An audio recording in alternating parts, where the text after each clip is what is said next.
आज आम टे चिकेन कषा हो नांडू बाबू आम रोषे कर नांडू बाबू केमती कौन रोषे हम टे कहतु हम पूरा गाँवली स्टाइल देसी चिकेन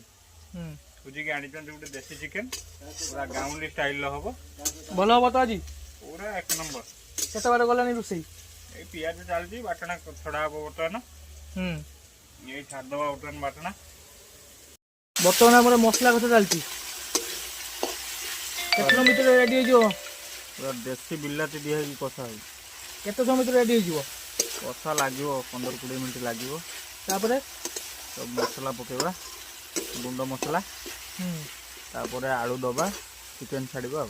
आमर आज देसी स्टाइल चिकेन हो चुली रे उठा चुले रोषे हो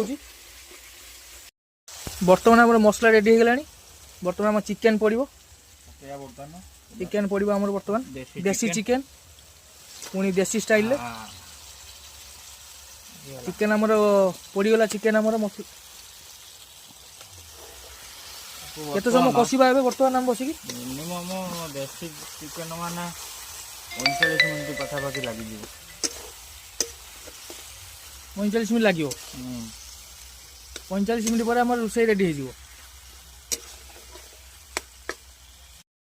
केते बार रोषे गला नांडू बाबू पूरा कषा है देखुनी पूरा लाल लाल कषा पूरा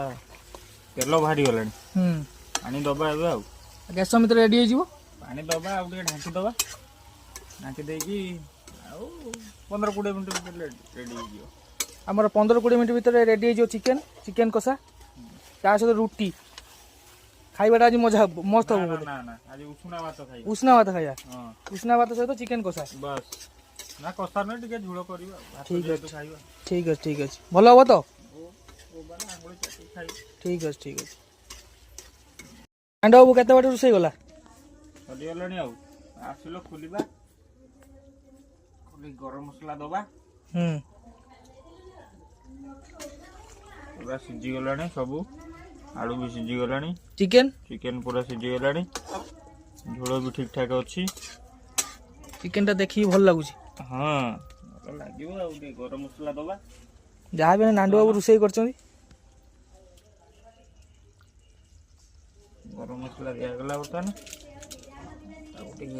आउ 2 मिनट खाली बसई दबा